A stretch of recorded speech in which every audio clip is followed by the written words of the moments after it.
नमस्कार दोस्तों, मैं मंचुन सब कुछ लर्न पे आपका स्वागत करता हूं। आज मैं आपको बताऊंगा क्रिया विशेषण क्या है, उसके कितने भेद होते हैं। क्रिया विशेषण की पूरा डेप्थ नॉलेज आपको मैं दूंगा, ठीक है। इसके लिए पूरा क्रिया विशेषण को जानने के लिए, पूरा कॉन्सेप्ट क्लियर करने के लिए आपको पूरा वीडियो देखना होगा, ठीक है। यह हिंदी व्याकरण का सबसे इंपॉर्टेंट टॉपिक है। चलिए शुरू करते हैं। शुरू करने से पहले मैं आपसे रिक्वेस्ट करना चाहता हूँ, अगर अभी तक आपने मेरे चैनल को सब्सक्राइब नहीं किया है तो सब्सक्राइब करें और बेल आइकन को भी प्रेस करें, जिससे हिंदी ग्रामर से रिलेटेड जो भी अपडेट्स होंगे आपको नोटिफिकेशन के जरिए आपको मिल जाएंगे। चलिए स्टार्ट करते हैं क्रिया विशेषण के बारे में। और क्रिया विशेषण पहला चैप्टर क्या है? क्रिया विशेषण। क्रिया विशेषण क्या होता है? वो शब्द जो हमें क्रियाओं की विशेषता का बोध कराते हैं, वो शब्द जो हमें क्रियाओं की विशेषता का बोध कराते हैं, वे शब्द क्रिया विशेषण कहलाते हैं। वो शब्द जो क्रियाओं की विशेषता बताता है, वो शब्द जो क्रिया की विशेषता बताता है, उसे क्या कहते हैं? क्रिया विशेषण, ठीक है। दूसरों शब्द में कहे तो जिन शब्दों से क्रिया की विशेषता का पता चलता है, उन शब्दों को हम क्रिया विशेषण कहते हैं। जैसे हिरन तेज भागता है, इस वाक्य में भागना क्रिया है। तेज शब्द हमें क्रिया की विशेषता बताता है कि वह तेज भाग रहा है, अतः तेज शब्द क्रिया विशेषण है, ठीक है। क्रिया विशेषण के उदाहरण: वह धीरे धीरे चलता है, खरगोश तेज दौड़ता है, शेर धीरे धीरे आगे बैठता है। इस तरह के जो वाक्य होते हैं वो क्रिया विशेषण के अंदर आते हैं। इसमें जो क्रिया होता है, चलना, दौड़ना, भागना, उसका जो पहले वाला वर्ड होता है, जो धीरे धीरे क्या कर रहा है, धीरे धीरे चलता है, तो धीरे धीरे जो होगा क्रिया विशेषण है, ठीक है। ऊपर दिए गए उदाहरण में जैसे कि आप देख सकते हैं कि धीरे धीरे, तेज और आदि शब्द चलना, दौड़ना, बढ़ना आदि क्रियाएं की विशेषता बताने का काम कर रहे हैं, अतः यह शब्द क्रिया विशेषण कहलाते हैं। नेक्स्ट टॉपिक क्या है? अर्थ के आधार पर क्रिया विशेषण के कितने भेद होते हैं? अर्थ के आधार पर क्रिया विशेषण के 4 भेद होते हैं। पहला कालवाचक क्रिया विशेषण, दूसरा रीतिवाचक क्रिया विशेषण, तीसरा स्थानवाचक क्रिया विशेषण और चौथा परिणामवाचक क्रिया विशेषण। पहला कालवाचक, दूसरा रीतिवाचक, तीसरा स्थानवाचक और चौथा परिणामवाचक क्रिया विशेषण, ठीक है। क्रिया विशेषण कितने भेद होते हैं? 4। अब आगे चलते हैं। आगे क्या है? कालवाचक क्रिया विशेषण किसे कहते हैं, या उदाहरण के रूप से समझे। वो क्रिया विशेषण जो क्रिया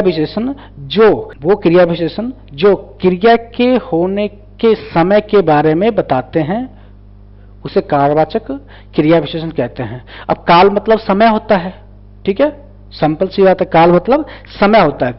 वो क्रिया विशेषण शब्द जो क्रिया के होने के समय के बारे में बताता है, उसे कालवाचक क्रिया विशेषण कहते हैं। जैसे क्या है? श्याम कल मेरे घर आया था। श्याम कब आया था घर? कल आया था। कल टाइम बता रहा है, कल समय बता रहा है, कल कब आया था? कल आया था। परसों बरसात होगी। कब बरसात होगी? परसों। मैंने सुबह खाना खाया था।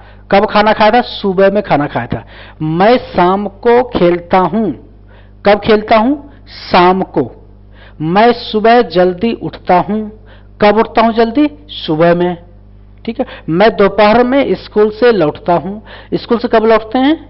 दोपहर में। तो ये सारे समय बता रहे हैं, इसलिए सारे सेंटेंस को क्या कहते हैं, सारे वाक्य को क्या कहते हैं, जो समय बताने वाले कालवाचक क्रिया विशेषण, ठीक है। आप समझ गए क्रिया विशेषण कालवाचक। उसके बाद है रीतिवाचक क्रिया विशेषण। रीतिवाचक क्रिया विशेषण, रीतिवाचक क्रिया विशेषण किसे कहते हैं? ऐसे क्रिया विशेषण शब्द जो किसी क्रिया के होने की विधि या तरीके का बोध कराते हैं, वो शब्द रीतिवाचक क्रिया विशेषण कहलाते हैं। जैसे सुरेश ध्यान से चलता है। कैसे चलता है? ध्यान से चलता है, ठीक है। वह फटाफट खाता है। अमित गलत चाल चलता है। उमेश हमेशा सच बोलता है। पीयूष अच्छे तरह काम करता है। नरेंद्र ध्यानपूर्वक पढ़ाई करता है, शेर धीरे धीरे आगे बढ़ता है। ये सारे उदाहरण किसके हैं? ये सारे उदाहरण रीतिवाचक क्रिया विशेषण। इसमें तरीके के बारे में बताया गया है। ध्यान से पढ़ता है, फटाफट, चाल, गलत चाल, हमेशा सच, अच्छी तरह, ध्यानपूर्वक, धीरे धीरे, तेज भागते हैं। ये सारे क्या है? रीति, वो तरीके बता रहे हैं, इसलिए ये सारे तरीके हैं। तो ये जो सेंटेंस होगा, जो वाक्य होगा, वो रीतिवाचक क्रिया विशेषण। ठीक है, आगे चलते हैं। आगे क्या है? स्थानवाचक क्रिया विशेषण। स्थानवाचक क्रिया विशेषण ऐसे अविकारी शब्द जो हमें क्रियाओं के होने के स्थान का बोध कराते हैं, वे शब्द स्थानवाचक क्रिया विशेषण कहलाते हैं। जैसे कि तुम अंदर जाकर बैठो, अंदर स्थान है। मैं बाहर खेलता हूं, वो स्थान है। हम छत पर सोते हैं, वो भी स्थान है। मैं पेड़ पर बैठा हूं, शशि मुझसे बहुत दूर बैठी है। मुरारी मैदान में खेल रहा है। तुम अपने दाहिने ओर गिर जाओ। इस तरह के जो वाक्य होते हैं और उसमें इस तरह जो शब्द लगे होते हैं, वो शब्द क्या कहलाते हैं? स्थानवाचक क्रिया विशेषण, क्योंकि इससे स्थान का बोध हो रहा है। ठीक है, इसलिए इस सारे शब्दों को क्या कहते हैं? स्थानवाचक क्रिया विशेषण। आगे चलते हैं। स्थानवाचक के बाद क्या है? परिणामवाचक क्रिया विशेषण। परिणामवाचक क्रिया विशेषण किसे कहते हैं? ऐसे क्रिया विशेषण शब्द जिनसे हमें क्रिया के परिणाम, संख्या या मात्र का पता चलता है, वे शब्द परिणामवाचक क्रिया विशेषण कहलाते हैं। जैसे तुम थोड़ा अधिक खाओ, मात्रा है ना, संख्या है। अधिक मात्रा है, संख्या है। अमृत बहुत ज्यादा दौड़ता है, अमृत बहुत ज्यादा दौड़ता है। मोहन अधिक खाना खाता है। आयुष उसके दोस्त से ज्यादा पढ़ता है। अभी तक तुमने पर्याप्त नींद नहीं ली। इस तरह के जो अधिक, ज्यादा, तुम, पर्याप्त, इस तरह के जो शब्द होते हैं उसे परिणामवाचक क्रिया विशेषण कहते हैं। ठीक है, आगे चलते हैं। आगे क्या है? प्रयोग के आधार पर, वो क्या था? अर्थ के आधार पर क्रिया विशेषण के भेद। अब क्या है? प्रयोग के आधार पर क्रिया विशेषण के भेद। अब प्रयोग के आधार पर कितने क्रिया विशेषण के भेद होते हैं? 3 होते हैं। कौन कौन से? साधारण क्रिया विशेषण, संयोजक क्रिया विशेषण, अनुबंध क्रिया विशेषण। ठीक है, अब साधारण क्रिया विशेषण पे चलते हैं। साधारण क्रिया विशेषण क्या होता है? ऐसे क्रिया विशेषण शब्द जिनका प्रयोग वाक्य में स्वतंत्र होता है, वे शब्द साधारण क्रिया विशेषण कहलाते हैं। जैसे अरे तुम कब आए, आह, हाय यह क्या हो गया, अरे वो लड़का कहां चला गया, बेटा जल्दी उठो। जो ये सारे उदाहरण हैं, इसमें क्या है? स्वतंत्र रूप से होता, अरे, वाह, हाय। तो इस तरह के जो शब्द होते हैं वो साधारण क्रिया विशेषण के अंतर्गत आते हैं। अब आगे चलते हैं। आगे क्या है? संयोजक क्रिया विशेषण। अब संयोजक क्रिया विशेषण किसे कहते हैं? जिन क्रिया विशेषणों का संबंध किसी उपवाक्य से होता है, वह शब्द संयोजक क्रिया विशेषण कहलाते हैं। जैसे जहां तुम अभी खड़े हो वहां घर हुआ करता था। जहां तुम अभी खड़े हो वहां घर हुआ करता था। जहां तुम जाओगे वहीं मैं जाऊंगा। यहां हम चल रहे हैं, वहां वो दौड़ रहे हैं। तो ये संयोग है, ऐसा नहीं। जहां तुम अभी खड़े हो वहां पहले घर था, इस तरह के ये संयोग बन रहा है। तो इस तरह के संयोग वाले शब्द जहां पे होते हैं उसे संयोजक क्रिया विशेषण कहते हैं। ठीक है, अगला क्या है टॉपिक? अनुबंध क्रिया विशेषण। अनुबंध क्रिया विशेषण ऐसे शब्द जो निश्चय के लिए कहीं भी प्रयोग कर लिया जाते हैं वे शब्द अनुबंध क्रिया विशेषण कहलाते हैं।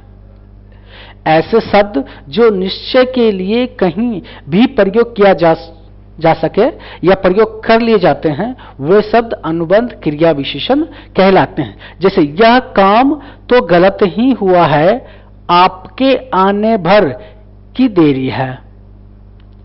ठीक है, तो ये सारे जो शब्द हैं ये सारे अनुबंध क्रिया विशेषण के उदाहरण हैं। अब अनुबंध क्रिया विशेषण के बाद कौन से हैं? रूप के आधार पर क्रिया विशेषण के भेद। पहले देखा आपने आधार के आधार पर, अर्थ के आधार पर, फिर देखा था कर्म के आधार पर, प्रयोग के आधार पर, फिर देखा था रूप के आधार पर क्रिया विशेषण के भेद। रूप के आधार पर क्रिया विशेषण के कितने भेद होते हैं? 3 भेद होते हैं। पहला मूल क्रिया विशेषण, दूसरा स्थानीय क्रिया विशेषण, तीसरा यौगिक क्रिया विशेषण। अब चलते हैं मूल क्रिया विशेषण। मूल क्रिया विशेषण क्या होता है? ऐसे शब्द जो दूसरे शब्दों के मेल से नहीं बनते, यानी जो दूसरे शब्दों में प्रलय लगे बिना बन जाते हैं, वे शब्द मूल क्रिया विशेषण कहलाते हैं। जैसे पास, दूर, ऊपर, आज, सदा, अनाचार, फिर, नहीं, ठीक इत्यादि। ये सारे शब्द मूल क्रिया विशेषण के उदाहरण हैं। ठीक है, अब क्या है? स्थानीय क्रिया विशेषण। स्थानीय क्रिया विशेषण क्या होता है? स्थानीय क्रिया विशेषण ऐसे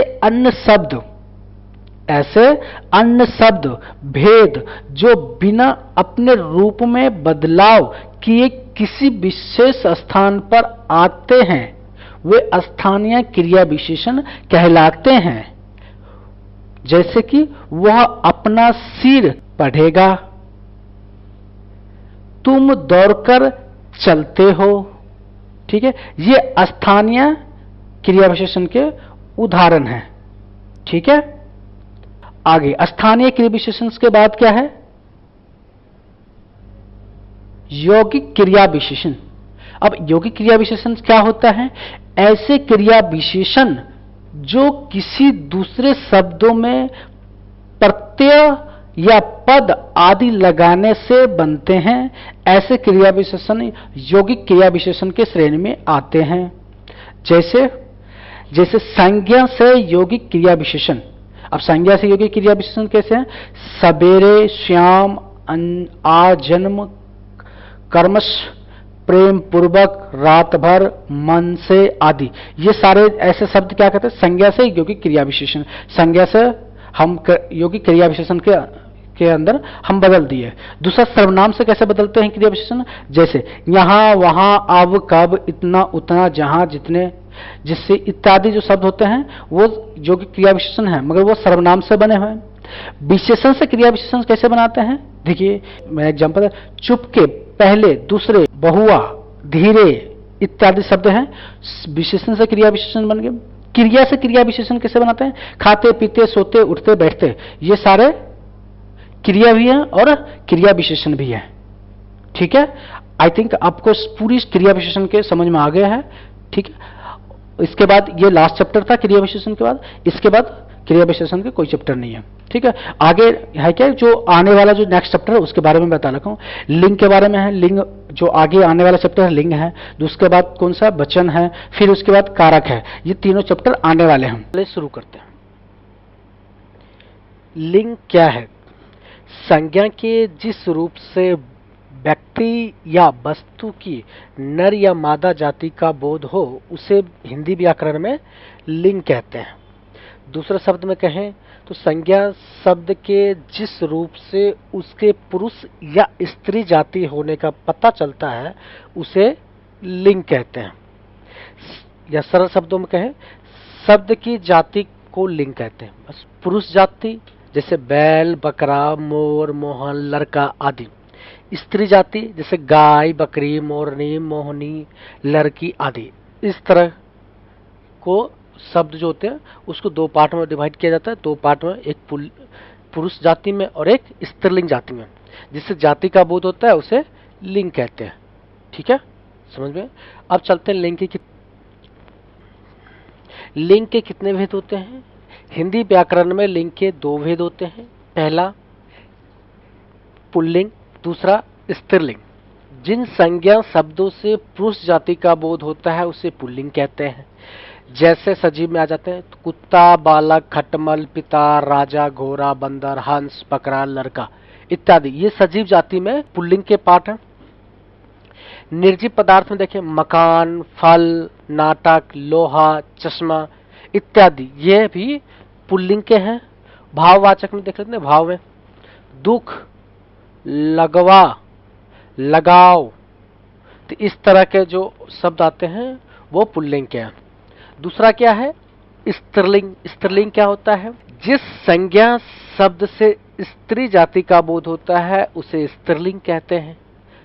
जैसे सजीव में देख लेते हैं माता, रानी, घोड़ी, कुतिया, बंदरियां, हंसनियां, लड़कियां, बकरियां, जू इत्यादि। ठीक है। अब निर्जीव पदार्थ में देख लेते हैं सुई, कुर्सी, गर्दन इत्यादि। भाव में देख लेते हैं लज्जा, बनावट इत्यादि। इस तरह के जो शब्द आते हैं वो स्त्रीलिंग के अंदर आते हैं। ठीक है, आगे चलते हैं। आगे क्या है? पुल्लिंग की पहचान कैसे करेंगे? ठीक है, हम आपको बताते हैं पुल्लिंग का पहचान। जैसे कुछ संज्ञा जो होते हैं वो पुल्लिंग होते हैं, जैसे कि खटमल, भेड़िया, खरगोश, चीता, मच्छर, पक्षी इत्यादि, ये सारे शब्द संज्ञा हैं और ये पुल्लिंग के पार्ट हैं। अब समूहवाचक संज्ञा में देख लेते हैं मंडल, समाज, दल, समूह, वर्ग, ये सारे पुल्लिंग हैं। ठीक है। भारी और बेडौल वस्तु में देख लेते हैं जूता, रस्सा, लोटा, पहाड़ इत्यादि, ये सारे पुल्लिंग है। दिनों के नाम में देख लेते हैं सोमवार, मंगलवार, बुधवार, वीरवार, शुक्रवार, शनिवार और रविवार, ये सारे पुल्लिंग शब्द हैं। महीने के नाम देख लेते हैं फरवरी, मार्च, चैत, बैसाख, ठीक है, आदि, ये सारे पुल्लिंग नाम है। ठीक है। अपवाद में जनवरी, मई और जुलाई स्त्रीलिंग है। ठीक है। पर्वत के नाम में देख लेते हैं Himalaya, Vindhyachal, Satpura, Alps, Ural, Kanchenjunga, Everest, Fujiyama आदि। ठीक है। देशों का नाम देख लेते हैं भारत, चीन, ईरान, अमेरिका, ये सारे पुल्लिंग हैं। नक्षत्रों व ग्रहों के नाम देख लेते हैं सूर्य, चंद्र, राहु, शनि, आकाश, बृहस्पति, बुध, ये सारे पुल्लिंग हैं। धातु में देख लेते हैं सोना, तांबा, पीतल, लोहा, ये सारे पुल्लिंग हैं। वृक्षों में देख लेते हैं अमरूद, केला, शीशम, पीपल, देवदार, चिनार, बरगद, अशोक, पलाश, आम आदि, ये सारे पुल्लिंग शब्द हैं। आगे चलते हैं। अनाजों के नाम में देख लेते हैं गेहूं, बाजरा, चना, जौ, ये सारे पुल्लिंग शब्द हैं। ठीक है। और अपवाद में देख लेते हैं मक्की, ज्वार, अरहर, मूंग, ये सारे स्त्रीलिंग है।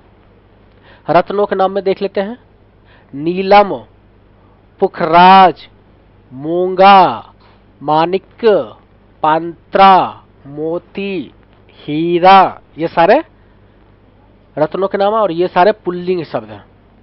फलों के नाम में देख लेते हैं फूलों के नाम में गेंदा, मोतिया, कमल, गुलाब, ये सारे पुल्लिंग शब्द हैं। देशों के नगरों के नाम में देख लेते हैं दिल्ली, लंदन, चीन, रूस, भारत, ये सारे पुल्लिंग है।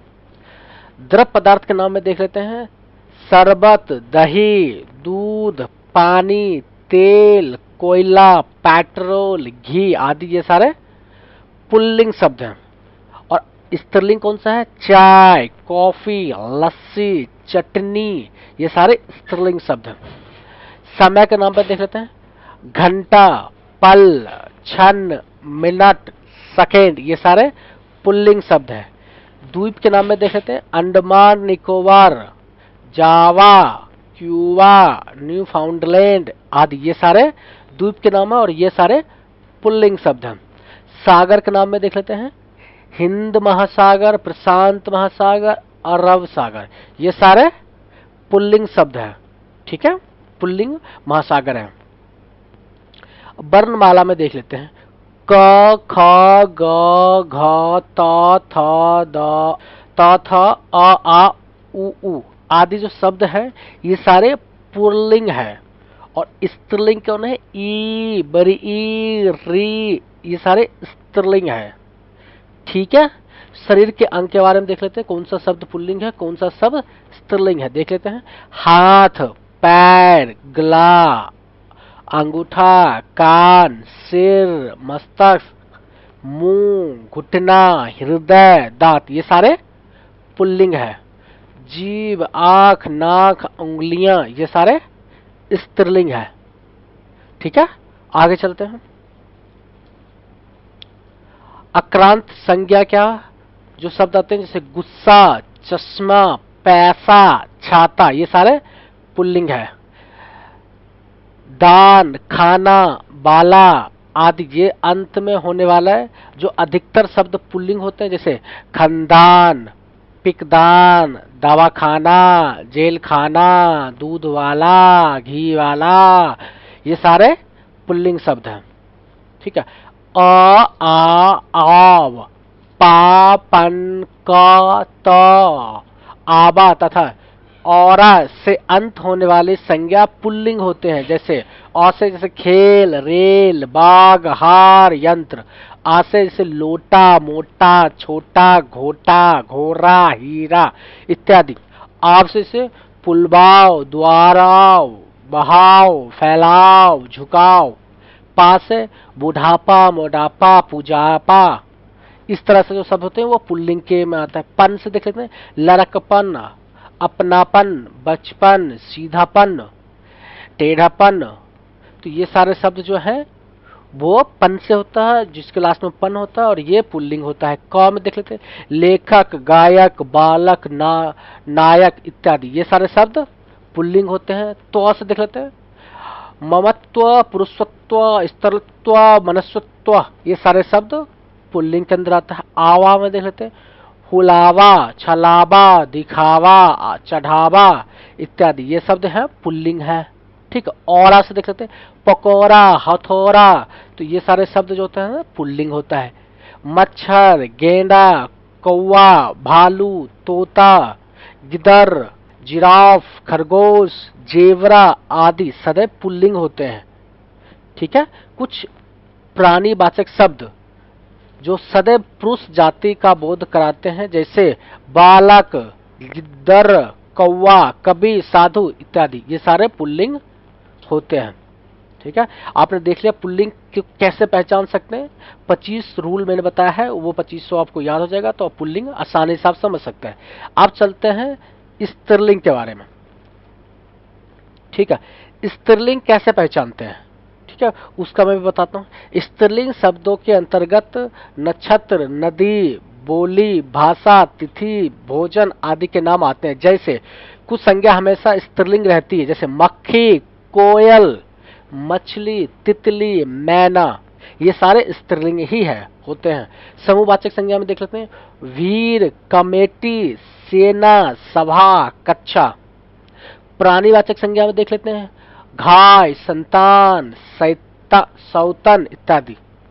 छोटी और सुंदर वस्तु में देख लेते हैं, से जूती, रस्सी, लुटिया, पहाड़ी इत्यादि, ये सारे स्त्रीलिंग शब्द हैं।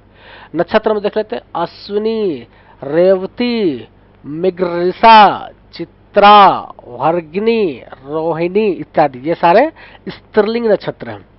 जैसे बोली में देख लेते हैं, मेवाती, ब्रज, बुलंदली, ये सारे स्त्रीलिंग बोली है।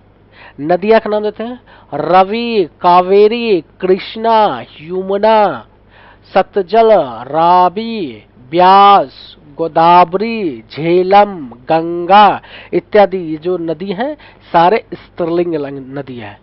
भाषाओं व लिपियों के नाम देख लेते हैं, देवनागरिक, अंग्रेजी, हिंदी, फ्रांसीसी, अरबी, फारसी, जर्नल, बंगाली इत्यादि ये सारे स्त्रीलिंग है। पुस्तकों का मतलब है कुरान, रामायण, गीता, ये सारे स्त्रीलिंग है।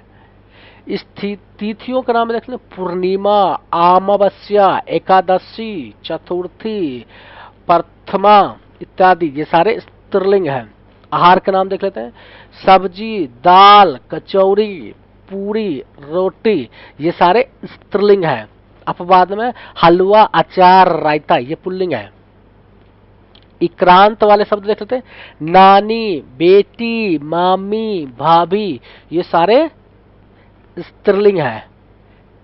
ठीक है, दूसरा देख लेते हैं, आ, ता, आई, आवट, या, आहट आदि प्राय लगाकर जिस स्त्रीलिंग शब्द जिस भी लगातार भी स्त्रीलिंग शब्द बनते हैं, जैसे आ से लेते भाषा, कविता, प्रजा, दया, विद्या, ये सारे आ से बनते हैं और ये सारे स्त्रीलिंग है। ता से देख लेते हैं, गीता, ममता, लता, संगीता, माता, सुंदरता, मधुरता, ये सारे ता से शब्द है और ये स्त्रीलिंग है।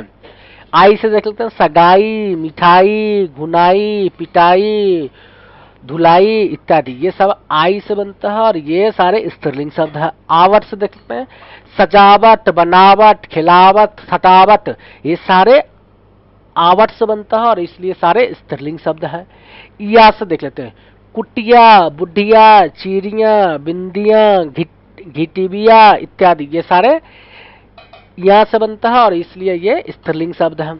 आहट से देख, चिल्लाहट, घबराहट, चिकनाहट, कवराहट, ये सारे आहट से बनते हैं। इसलिए शरीर के कुछ अंग के नाम जो स्त्रीलिंग में होते हैं, जैसे आंख, नाक, जीभ, पलके, ठोड़ी इत्यादि।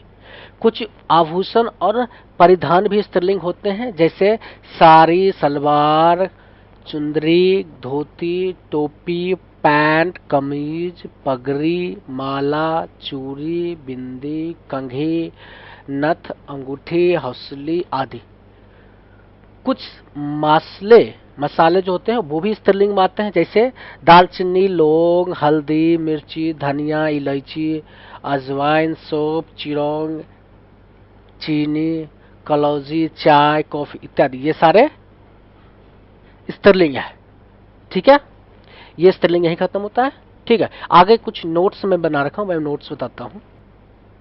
ठीक है, नोट्स। हिंदी भाषा में वाक्य रचना में क्रिया का रूप लिंग पर ही निर्भर करता है। यदि कर्ता पुल्लिंग है तो क्रिया की रूप भी पुल्लिंग होगा। यदि कर्ता स्त्रीलिंग है तो क्रिया का जो रूप होगा वो स्त्रीलिंग होगा। ठीक है, ये आपको याद रखना है पूरा। पुल्लिंग और स्त्रीलिंग में वो कर्ता के अनुसार क्रिया बदलती रहती है।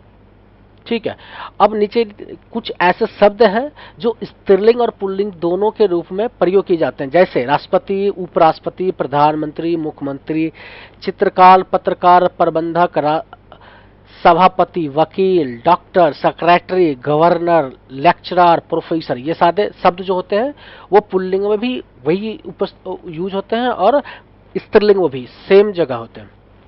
जैसे बर्फ, मेहमान, शिशु, दोष इत्यादि, इन शब्दों का भी लिंग का परिचय योजन चिन्ह के अथवा क्रिया अथवा विशेषण से मिलता है। ठीक है, लिंग यही खत्म होता है।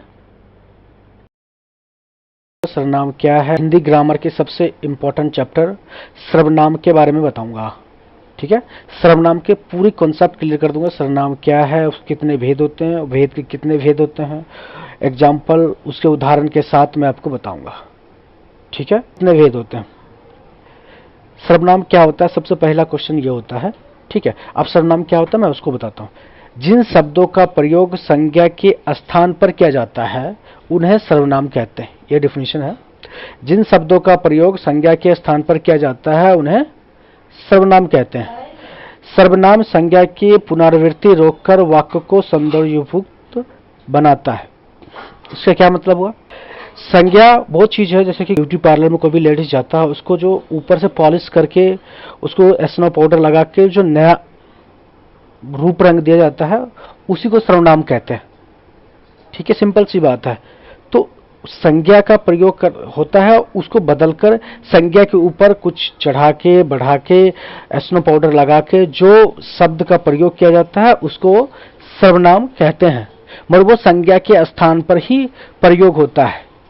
ठीक है, संज्ञा के स्थान पर आने वाले शब्द को सर्वनाम कहते हैं। ये भी अदर वर्ड में है, जैसे मैं, तू, वह, आप, कोई, यह, ये, वो, हम, तुम, कुछ, कौन, क्या, जो, सो, उसका आदि। ये सारे शब्द जो हैं सर्वनाम के अंतर्गत आते हैं।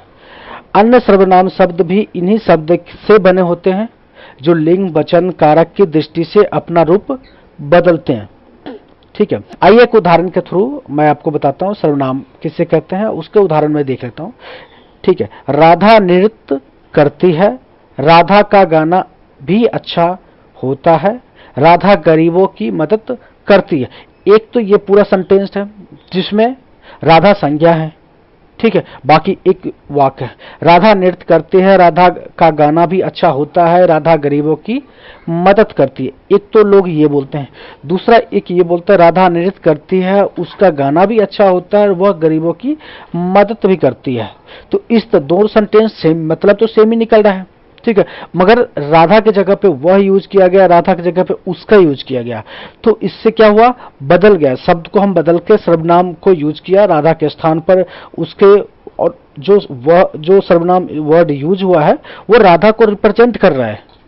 ठीक है, तो इसलिए हम क्या कहते हैं, संज्ञा के स्थान पर आने वाले शब्द को ही सर्वनाम कहते हैं। जैसे राधा मतलब वह, राधा मतलब उसका, तो राधा का गाना भी अच्छा लगता है, उसका गाना भी अच्छा लगता है। राधा गरीबों को मदद करती है, तो वह गरीबों की मदद करती है। राधा एक बार यूज कर लिया आपने, उससे सारे वाक्य समझ में जाते हैं कि वो सारे राधा को ही रिप्रेजेंट करते हैं। तो ऐसे जो शब्द होते हैं उसे क्या कहते हैं, सर्वनाम कहते हैं। ठीक है, आपको समझ में आ गया सर्वनाम। आगे चलते हैं, सर्वनाम के कितने भेद होते हैं? सर्वनाम के 6 भेद होते हैं। कौन कौन से? पुरुषवाचक सर्वनाम, नीचवाचक सर्वनाम, निश्चयवाचक सर्वनाम, अनिश्चयवाचक सर्वनाम, प्रश्नवाचक सर्वनाम और संबंधवाचक सर्वनाम। ठीक है, 6 सर्वनाम होते हैं। अब मैं आपको बताने जा रहा हूं, आगे वाला जो टॉपिक आएगा, पुरुषवाचक वो क्या होता है, उसके उदाहरण और उसके कितने भेद होते हैं। हर सर्वनाम के जो भेद हैं उसके डिफिनीशन, उसके उदाहरण के साथ मैं आपको समझाऊंगा सर्वनाम के भेद। ठीक है, चलते हैं। तो पहला कौन सा है? पहला जो पुरुषवाचक सर्वनाम है। पुरुषवाचक सर्वनाम किसे कहते हैं? जिन सर्वनाम शब्दों का प्रयोग वक्ता द्वारा खुद के लिए या दूसरों के लिए किया जाता है उसे पुरुषवाचक सर्वनाम कहते हैं। जैसे मैं, हम, ये खुद के लिए करते हैं लोग। तुम और आप, ये दूसरों के लिए, सुनने वालों के लिए करते हैं। यह, वह, ये, वो, ये किसी और के बारे में बताने के लिए करते हैं। ठीक है, उदाहरण के तौर पर मैं देख लेता हूं।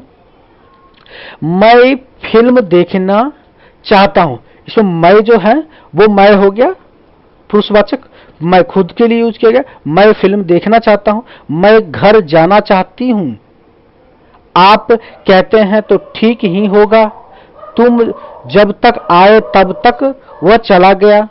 आजकल आप कहाँ रहते हैं, वह पढ़ने में बहुत तेज है। इस तरह के जो वाक्य होते हैं जिसमें अपने आप को या दूसरों के लिए डिनोट या उसको रिप्रेजेंट करने के लिए कहा जाता है, तो उसे कहते हैं पुरुषवाचक सर्वनाम। ठीक है, आगे चलते हैं।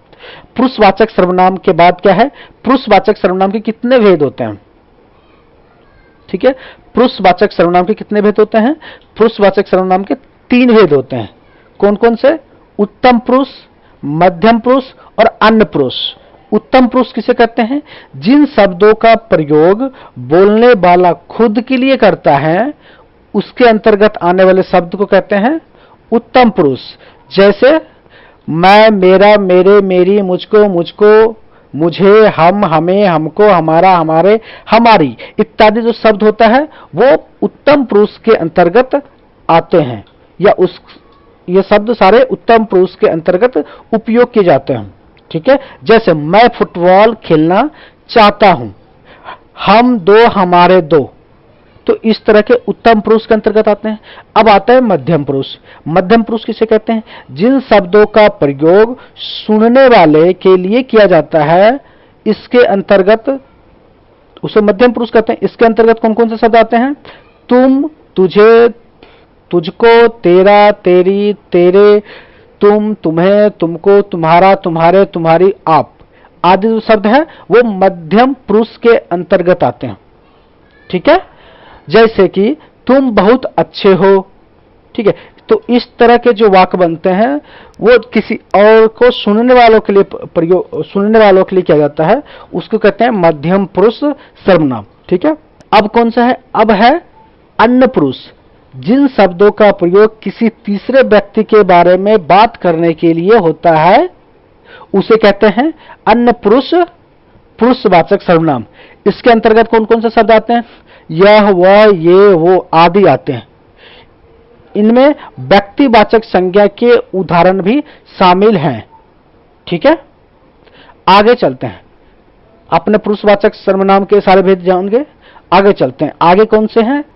आगे जो है वो निजवाचक सर्वनाम है। जिन शब्दों का प्रयोग वक्ता किसी चीज को अपने साथ दर्शाने या अपनी बताने के लिए करता है, वे निजवाचक सर्वनाम कहलाते हैं। जैसे कि मैं अपने कपड़े स्वयं धो लूंगा, मैं वहां अपने आप चला जाऊंगा। तो ये सारे शब्द क्या है? निजवाचक सर्वनाम है। ठीक है, निजवाचक सर्वनाम। ठीक है, इसमें क्या हो रहा है कि जो वक्ता है खुद के लिए, स्वयं के लिए, और अपने आप का प्रयोग, अपने आप का प्रयोग कामों को खुद से जोड़ने के लिए कह रहे हैं। ठीक है, जहां आप शब्द का प्रयोग श्रोता के लिए वो हो, वहां पर जहां आप शब्द का प्रयोग श्रोता के लिए हो, वहां यह आदर सूचक मध्यम पुरुष होता है, और जहां आप शब्द का प्रयोग अपने के लिए हो, वह नीचवाचक होता है। ठीक है, अब निजवाचक के बाद कौन सा आते हैं? अब निश्चयवाचक। कौन सा सर्वनाम है? निश्चयवाचक सर्वनाम। जिन सर्वनाम शब्दों से किसी वस्तु, व्यक्ति या स्थान की निश्चितता का बोध हो, वे शब्द निश्चयवाचक सर्वनाम कहलाते हैं। उदाहरण के तौर पर जैसे यह, वह, इस तरह के जो शब्द होते हैं वो निश्चयवाचक सर्वनाम के अंतर्गत आते हैं। जैसे कि यह कार मेरी है, वह मोटरसाइकिल तुम्हारी है, यह पुस्तकें मेरी है, यह मिठाइयां है, यह एक गाय है। तो इस तरह के जो वाक्य हैं, यह, वह, ये, वो, इसका इस्तेमाल जो किया गया है वस्तु, व्यक्ति आदि की निश्चितता का बोध कराने के लिए किया गया है। ठीक है, अतः यह क्या है? निश्चयवाचक सर्वनाम है। ठीक है, अब निश्चयवाचक सर्वनाम के बाद कौन सा सर्वनाम आता है? अनिश्चयवाचक सर्वनाम। अनिश्चयवाचक सर्वनाम। अनिश्चयवाचक सर्वनाम। जिन सर्वनाम शब्दों से वस्तु, व्यक्ति, स्थान आदि की निश्चितता का बोध नहीं होता है, वे अनिश्चयवाचक सर्वनाम कहलाता है। जैसे अनिश्चयवाचक सर्वनाम को उदाहरण देख लेते हैं। जैसे कुछ, कोई, इस तरह के जो शब्द प्रयोग किए जाते हैं अनिश्चयवाचक सर्वनाम के लिए। ठीक है, जैसे मुझे कुछ खाना है, इसमें कोई निश्चित नहीं क्या खाना है। ठीक है, मेरे खाने में कुछ गिर गया, क्या गिर गया पता नहीं, इसलिए कुछ गिर गया, इस अनिश्चय है। ठीक है, मुझे बाजार से कुछ लाना है, कोई आ रहा है, मुझे कोई नजर आ रहा है। तो इस तरह के जो वाक्य होते हैं, इस तरह के जो शब्द होते हैं, वो अनिश्चयवाचक सर्वनाम के अंतर्गत आते हैं। ठीक है, जिसमें किसी भी निश्चितता का प्रयोग नहीं हो रहा है। ठीक है, आगे चलते हैं। प्रश्नवाचक सर्वनाम। जिन शब्दों का प्रयोग किसी वस्तु, व्यक्ति आदि के बारे में कोई सवाल पूछने या उसके बारे में जानने के लिए किया जाता है, उन शब्दों को प्रश्नवाचक सर्वनाम कहते हैं। जैसे कौन, क्या, कब, कहां आदि, ये सारे शब्द क्या होता है? प्रश्नवाचक सर्वनाम के सूचक हैं। जैसे कि देखो तो कौन आया है, आपके क्या, आपने क्या खाया है। तो ऊपर दिए गए जो शब्द हैं, जो दो शब्द दिए हमने, उसमें कौन और क्या शब्द का प्रयोग किया गया है। ठीक है, इसमें व्यक्ति या वस्तु दोनों के लिए किया गया है। ठीक है, और ये जानने की कोशिश किया गया कि ये है क्या। तो ये प्रश्न पूछ रहे हैं उससे, तो इसलिए ये जो सर्वनाम है ये प्रश्नवाचक सर्वनाम हो जाते हैं। ठीक है, प्रश्नवाचक सर्वनाम के बाद कौन सा सर्वनाम आते हैं, संबंधवाचक सर्वनाम। ठीक है, संबंधवाचक सर्वनाम। संबंधवाचक सर्वनाम किसे कहते हैं, जिन सर्वनाम शब्दों का प्रयोग किसी व्यक्ति वस्तु का संबंध बताने के लिए किया जाए वे संबंधवाचक सर्वनाम कहलाते हैं। जिन सर्वनाम शब्दों का प्रयोग किसी व्यक्ति या वस्तु को संबंध बताने के लिए किया जाए वे शब्द संबंधवाचक सर्वनाम कहलाते हैं। जैसे जो, सो, जैसे, वैसे, इस तरह के जो शब्द आते हैं वो संबंधवाचक सर्वनाम के अंतर्गत आते हैं। जैसे एक एग्जांपल लेते हैं, जैसी करनी वैसी भरनी। जो सेवा सोएगा वो खोएगा, जो जगेगा वो सो पाएगा। जैसा बताओगे वैसा काटोगे, जैसा बोओगे वैसा काटोगे। जैसे ऊपर दिए हुए जो सो, जैसा वैसा का प्रयोग करने के लिए किसी व्यक्ति या वस्तु में संबंध बताया जा रहा है। ठीक है, तो अतः इस तरह के जो शब्द आते हैं या इस तरह के जो वाक्य होते हैं वो संबंधवाचक सर्वनाम के श्रेणी में आते हैं। ठीक है, ये संबंधवाचक सर्वनाम सर्वनाम के छठे वेद थे। चलिए शुरू करते हैं, वर्णमाला किसे कहते हैं। ठीक है,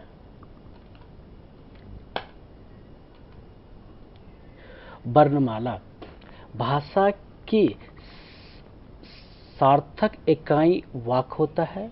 वाक्य की जो छोटी इकाई होता है ना उसे क्या कहते हैं, उपवाक। उपवाक से जो छोटी इकाई होता है पदबंध होता है। पदबंध से जो छोटी इकाई होता है उसे पद कहते हैं।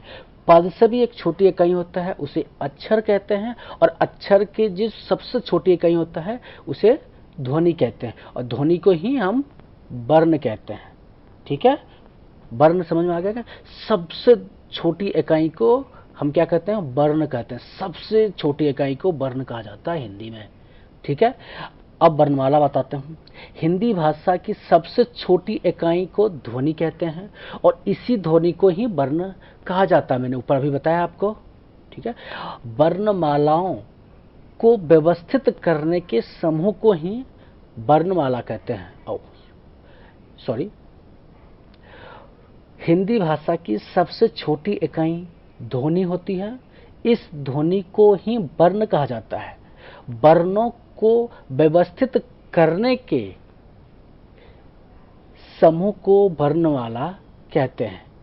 ठीक है, वर्णमाला किसे कहते हैं, वर्णों को समूह को, जो वर्ण होते हैं उसके समूह को व्यवस्थित करने के लिए जो वर्ड यूज होता है उसे कहते हैं वर्णमाला। वर्णमाला के आगे चलते हैं। हिंदी में उच्चारण के आधार पर 45 वर्ण होते हैं। हिंदी में उच्चारण के आधार पर 45 वर्ण होते हैं, जिनमें से 10 स्वर्ण वर्ण हो और 35 व्यंजन होते हैं। लेखन के आधार पर 52 वर्ण होते हैं। इनमें से 13 स्वर्ण वर्ण होते हैं, 35 व्यंजन वर्ण होते हैं और 4 संयुक्त व्यंजन वर्ण होते हैं। ठीक है, वर्णमाला के 2 प्रकार के होते हैं। वर्णमाला 2 भेद होते हैं, 2 भाग होते हैं। पहला भाग कौन कौन से होते हैं, स्वर्ण वर्ण, और दूसरा होते हैं व्यंजन।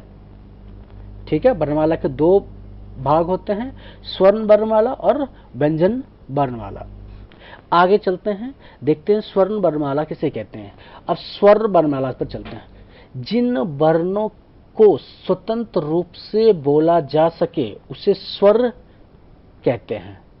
परंपरागत रूप से स्वरों की संख्या 13 मानी गई है, लेकिन उच्चारण की दृष्टि से 10 ही स्वर होते हैं। स्वर के उदाहरण पर देख लेते हैं। उच्चारण के आधार पर स्वर देख लेते हैं। अ, आ, छोटी ई, बड़ी ई, ऊ, बड़ा ऊ, ए, ऐ, ओ, औ। ये क्या है, उच्चारण के आधार पे स्वर्ण, ठीक है, स्वर, उच्चारण के आधार पे स्वर है। अब लेखन के आधार पे स्वर देख लेते हैं। अ, आ, ए बड़ी ए, ओ बड़ा ओ, ए, ऐ, ओ, औ, अं, आ, री आदि होते हैं, ठीक है। स्वर समझ गए। अब आते हैं व्यंजन पे, ठीक है।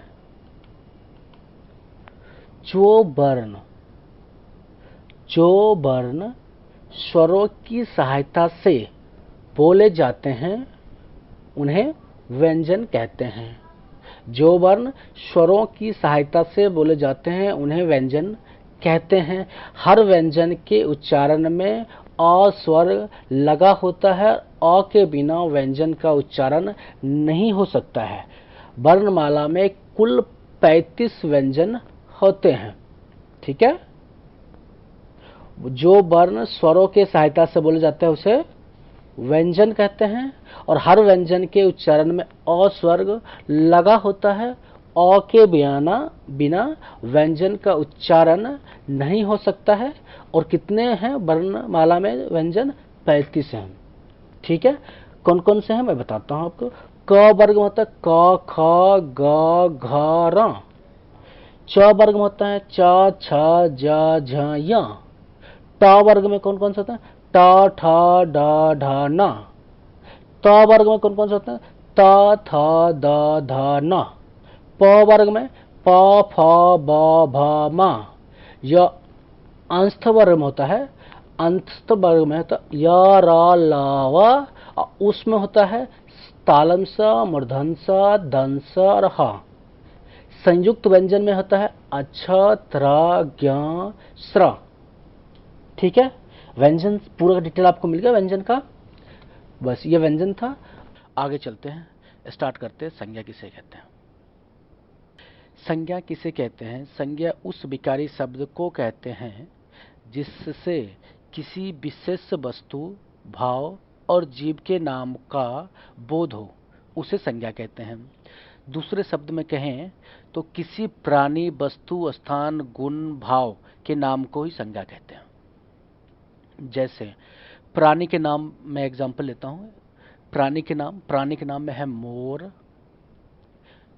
घोड़ा, अनिल, किरण, जवाहरलाल नेहरू इत्यादि। ये सारे जो है ना प्राणी के नाम है। जैसे वस्तु के नाम में आते हैं, वस्तु के नाम में जैसे अनार, रेडियो, किताब, संदूक इत्यादि, ये वस्तु के नाम है।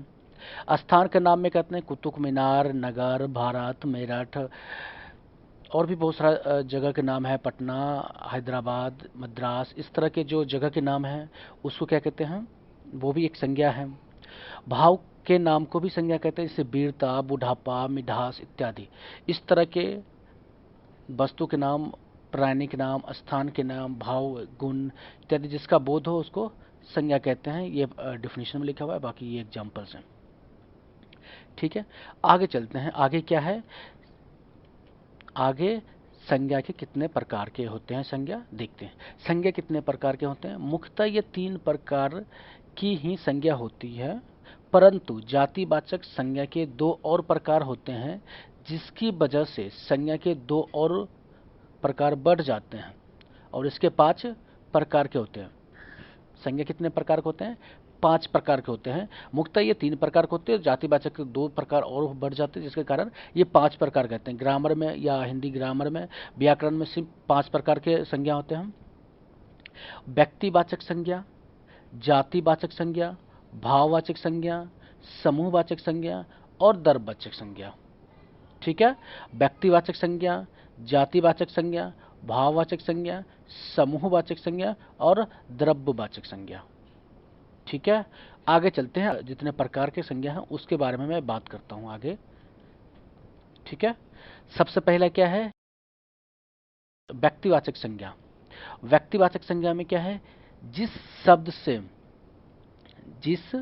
शब्द से किसी एक वस्तु या व्यक्ति का बोध होता है उसे व्यक्तिवाचक संज्ञा कहते हैं। जैसे रमेश, महेश, गंगा, हिमालय। रमेश एक व्यक्ति का बोध होता है, महेश भी व्यक्ति का बोध होता है, गंगा एक व्यक्ति का बोध है, हिमालय भी एक टाइप के व्यक्ति हैं। ठीक है। व्यक्तिवाचक संज्ञा में व्यक्तियों, दिशाओं, देशों, राष्ट्रीयता, समुद्रों, नदियों, पर्वतों, सड़कों, पुस्तकों, समाचार पत्रों, घटनाओं, दिन, महीनों, त्योहार, उत्सवों इत्यादि के स्थान दिया जाता है। ठीक है। उदाहरण: श्याम, सुरेश, उत्तर, दक्षिण, पूर्व, पश्चिम, भारत, भारतीय, हिंदू महासागर, हिमालय, दिल्ली, त्रिदेव, दैनिक जागरण, मई, बुधवार, होली, दिवाली जैसे शब्द व्यक्तिवाचक शब्द हैं। व्यक्तिवाचक संज्ञा आप समझ गए। आगे चलते हैं। व्यक्तिवाचक के बाद जो संज्ञा है वो कौन सी संज्ञा है? वो है जातिवाचक संज्ञा। कौन सी संज्ञा है? जातिवाचक संज्ञा। जिस शब्द से एक ही प्रकार की वस्तुओं, व्यक्तियों तथा प्रवृत्तियों का बोध हो उसे जातिवाचक संज्ञा कहते हैं। संबंधियों, व्यवसायों, पदों तथा कार्यों, पशु पक्षियों, वस्तुओं तथा प्राकृतिक तत्व के नाम जातिवाचक संज्ञा के अंतर्गत आते हैं। उदाहरण के तौर पे भाई, बहन, प्रोफेसर, मनुष्य, नदी, घोड़ा, गाय, पशु, वर्षा, ज्वालामुखी, राजा, मंत्री, कुर्सी, घोड़ा, बनिया, ब्राह्मण, लड़का, नर, नारी, आदमी, औरत, पहाड़, नदी, घाटी, समुद्र, द्वीप, तालाब, अनाज जैसे शब्द जातिवाचक संज्ञा के अंतर्गत आते हैं। ठीक है। जातिवाचक संज्ञा समझ गए। अब चलते हैं भाववाचक संज्ञा पे। ठीक है।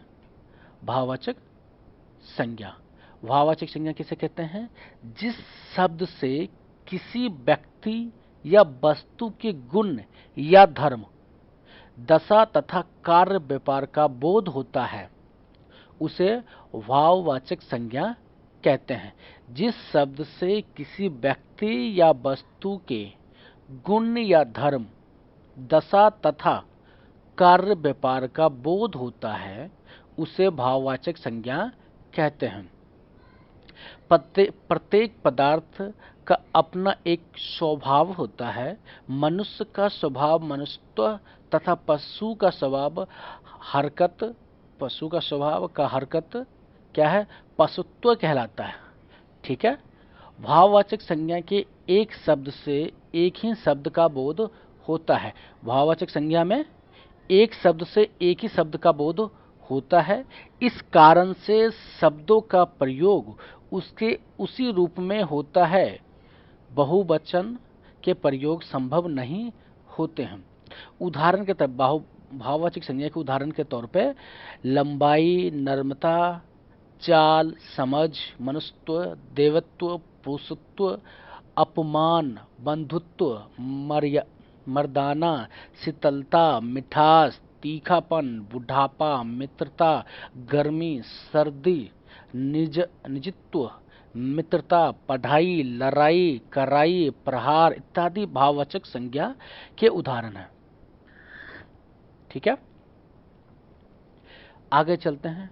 आगे क्या है? समूहवाचक संज्ञा। कौन सा है? समूहवाचक संज्ञा। जिस शब्द से वस्तु अथवा व्यक्ति के समूह अथवा बहुलता का बोध हो उसे समूहवाचक संज्ञा कहते हैं। जैसे सभा, दल, संघ, गुच्छा, कुंज इत्यादि शब्दों समूह का बोध होता है। उदाहरण के तौर पर मेला, भीड़, बाजार, प्रदर्शन, रैली, सेना, जुलूस, पार्टी, कुंज, धौध, जमावड़ा, सैलाब, युद्ध, समुदाय, हुजूम, सेना, झुंड, गिरोह इत्यादि समूहवाचक संज्ञा के उदाहरण हैं। ठीक है। आगे चलते हैं। आगे क्या है? आगे है द्रव्यवाचक संज्ञा। क्या है? द्रव्यवाचक संज्ञा। जिस शब्द से किसी धातु, द्रव्य तथा ऐसे वस्तुओं जिसे नापा तौला जा सके का बोध हो उसे द्रव्यवाचक संज्ञा कहते हैं। ठीक है, जैसे दूध, दही, सोना, चांदी, लोहा, लकड़ी, पानी, पित्तल, तांबा, तेजाब, शराब, घी, जल, खून, तेल, पारा इत्यादि शब्द जो है द्रव्यवाचक संज्ञा के उदाहरण हैं। ठीक है, ये हो गए पांचों संज्ञा के प्रकार। ठीक है, और आगे चलते हैं। अब थोड़ा सा ट्रांसफर कर लेते हैं, भाववाचक संज्ञा का निर्माण कैसे किया जाता है। जातिवाचक संज्ञा में दिया हो कोई शब्द तो उसको भाववाचक संज्ञा में ट्रांसफर करना है, कन्वर्ट करना है, निर्माण करना है भाववाचक संज्ञा का जातिवाचक संज्ञा से। ठीक है, जैसे बूढ़ा एक जातिवाचक संज्ञा है, बुढ़ापा भाववाचक संज्ञा हो गया, लड़का एक जातिवाचक संज्ञा है, लड़कपन एक भाववाचक संज्ञा है, मित्र एक जातिवाचक संज्ञा है, मित्रता भाववाचक संज्ञा है, मनुष्य जातिवाचक संज्ञा है, मनुष्यत्व भाववाचक संज्ञा है। विशेषण से भाववाचक संज्ञा में कैसे, विशेषण से भाववाचक संज्ञा कैसे बनाएंगे। गर्म ये विशेषण है, गर्मी भाववाचक संज्ञा है। मीठा विशेषण है, मिठास भाववाचक संज्ञा है। कठोर विशेषण है, कठोरता भाववाचक संज्ञा है। नर्म विशेषण है, नर्मता ये भाववाचक संज्ञा है। अब क्रिया से भाववाचक संज्ञा कैसे बनाएंगे। चढ़ना एक क्रिया है, चढ़ाई, पढ़ना पढ़ाई, रोना रुलाई, दौड़ना दौड़, ये सारे भाववाचक संज्ञा क्रिया से बनाया गया है। ठीक है, सर्वनाम से कैसे बनाते हैं भाववाचक संज्ञा। अपना अपनाना, निज निजित्व ये सर्वनाम था और इसको भाववाचक संज्ञा में का निर्माण किया गया। ठीक है, अव्यय से कैसे बनाते हैं भाववाचक संज्ञा। दूर दूरी, समीप समीपत्व, इस तरह से आप भाववाचक संज्ञा का निर्माण कर सकते हैं। अगला क्या है, अगला देख लेते हैं। अगला है संज्ञा का रूप परिवर्तन। संज्ञा का रूप परिवर्तन, संज्ञा के प्रयोग में कभी कभी परिवर्तन भी होता है। जातिवाचक संज्ञा व्यक्तिवाचक संज्ञा के रूप में, व्यक्तिवाचक संज्ञा जातिवाचक संज्ञा के रूप में तथा भाववाचक संज्ञा का जातिवाचक संज्ञा के रूप में प्रयोग देखने को मिलता है। ठीक है, मेरा इसका कहने का मतलब यह है कि संज्ञा का रूप परिवर्तन, जैसे जातिवाचक संज्ञा हो वो व्यक्तिवाचक संज्ञा में कभी कभी हो जाता है प्रयोग, और व्यक्तिवाचक संज्ञा का जो अगर हो तो जातिवाचक संज्ञा में हो जाता है प्रयोग, तथा भाववाचक संज्ञा में हो तो जातिवाचक में हो जाता है प्रयोग कभी कभी। वो उदाहरण के लिए मैं बताता हूँ आपको। जैसे देवी एक जातिवाचक संज्ञा है, से दुर्गा बना दो तो दुर्गा एक व्यक्तिवाचक संज्ञा है। गोस्वामी एक जातिवाचक संज्ञा है। तुलसी एक तुलसीदास, गोस्वामी तो जातिवाचक संज्ञा है और तुलसीदास व्यक्तिवाचक संज्ञा। भीम व्यक्तिवाचक संज्ञा है। इसका प्रयोग कहीं जगह वीर के रूप में भी होता है, तो ये वीर जो होता है, भीम मतलब वीर होता है, वीर जातिवाचक संज्ञा के रूप में प्रयोग होता है। पहलवान भाववाचक संज्ञा है, इसका प्रयोग वस्त्र जातिवाचक संज्ञा में होता है। संज्ञा के रूप लिंग वचन तथा कारक चिन्ह के रूप में बदलते हैं। जैसे लड़का खाता है, लड़की खाती है, लिंग के आधार पर भी संज्ञा का परिवर्तन हो गया। लड़का खाता है, लड़के खाते हैं, वचन के आधार पर परिवर्तन हो गया। इसमें एक वचन है, लड़का एक है, बहुवचन हो गए लड़के। लड़का लिंग है, पुरुष लिंग है, और लड़की स्त्रीलिंग है। लड़का खाना खाता है, लड़के ने खाना खाया, कारण चिन्ह के आधार पर परिवर्तन हो गया संज्ञा का। आपने देखिए संज्ञा के रूप परिवर्तन आपने देख लिया। आगे चलते हैं, आगे क्या है, आगे संज्ञा के पहचान क्या है। अब संज्ञा के पहचान बताते हैं। कुछ संज्ञा शब्द प्राणीवाचक होता है तो कुछ संज्ञा शब्द अप्राणीवाचक।